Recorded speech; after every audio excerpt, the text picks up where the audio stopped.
copies of Home Server for everybody who wants one. So, right, my name's Endey. Who am I? I'll do this really quickly.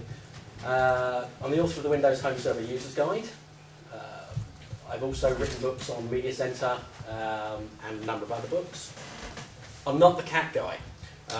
If you look on Amazon and do a search for my name, there's about 300 books on cats by a guy called Garry Whittaker. That's not me. I'm also obviously an MVP for Windows Home Server. There are a number of us here. There's Phil Churchill and also Terry Walsh are here tonight. So if you want to grab us after this session or tonight before it goes, if you've got any questions on Home Server, just grab us and we're happy to talk about it. I'm also the owner of the usingwindowshomeserver.com website, so please go there. Has anybody actually go to the site? Not yet. Thanks, Terry. Appreciate that, mate. I'll do occasionally. Yeah, I need to steal stories. Okay, so 3 people, thanks. I'm also working on a new book called Windows 7 Tweaks, Tips and Tricks. So anyone who wants to provide some input into that, please give me a shout afterwards or send me an email. Free copies of the book and all sorts of stuff like that, anyone who wants to get involved. Right, obviously, as most of the people in the room know what Windows Home Server is, I'm going to kind of rush through this quite quickly also as well to sort of get up on time.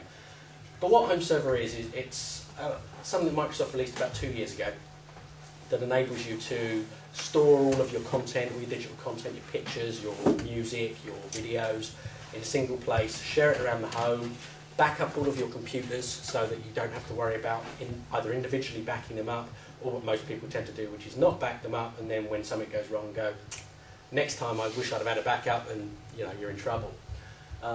You can also share things out very easily in the home, so before if you wanted to have something like that at home you might be running an Active Directory type domains infrastructure, which is quite complicated for most normal people.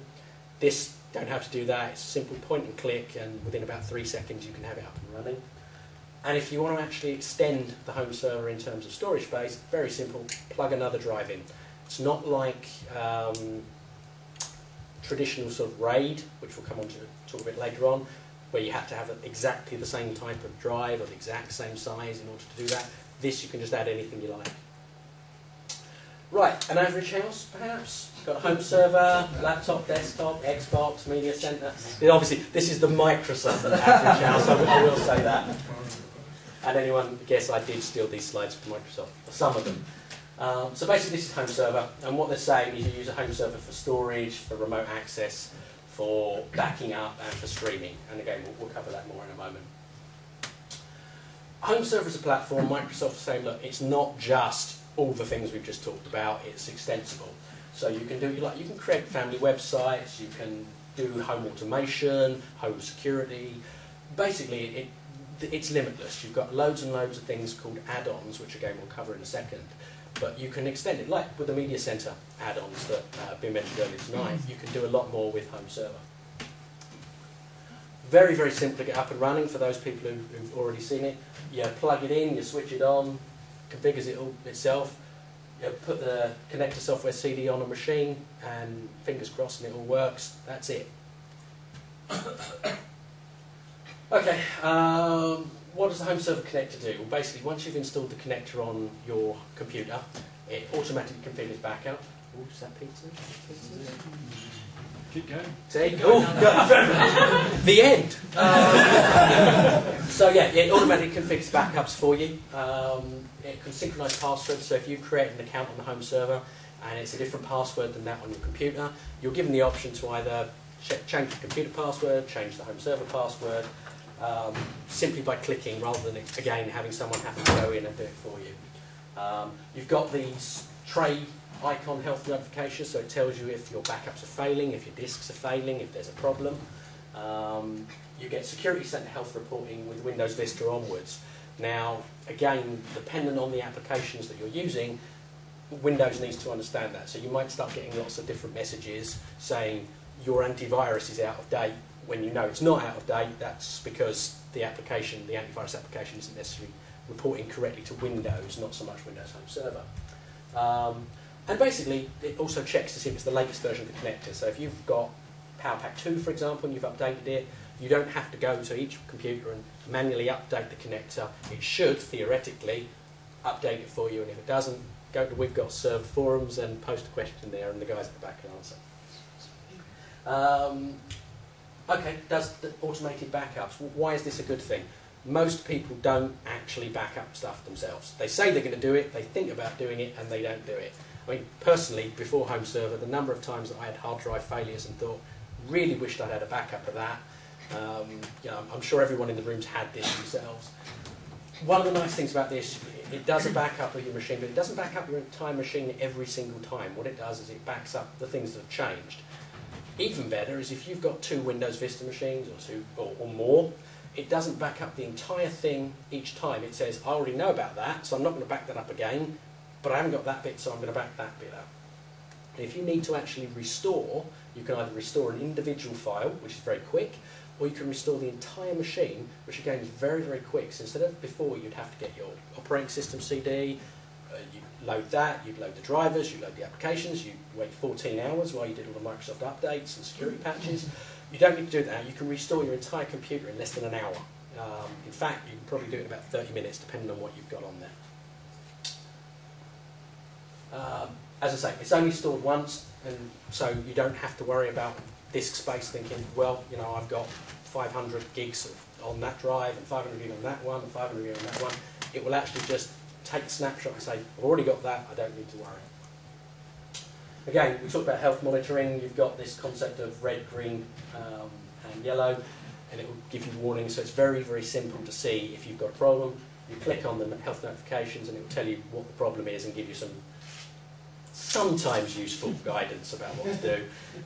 More often than not, you look at it and think, tick to ignore. And again, as I said, you get the security status for Windows Vista and Windows 7. Okay, Connect.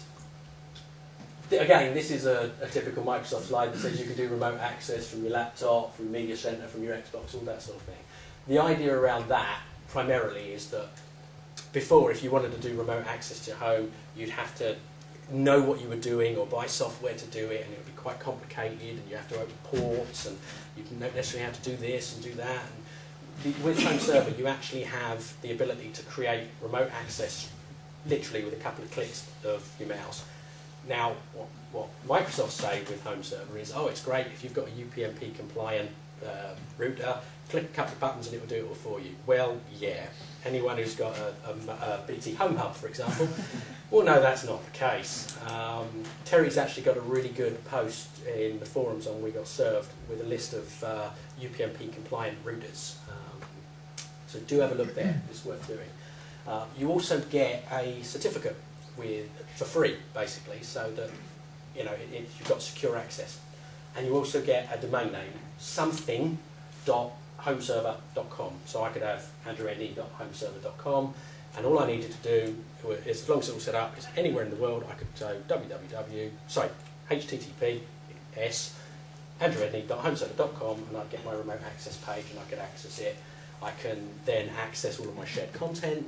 I can also access any supported machines that I've got in order to control them and do other cool stuff. Organise. Again, typical Microsoft slide. Sorry, Paul. Microsoft say you've got all these devices in the home, you've got cameras, you've got videos, you've got PDAs, you've got Xboxes.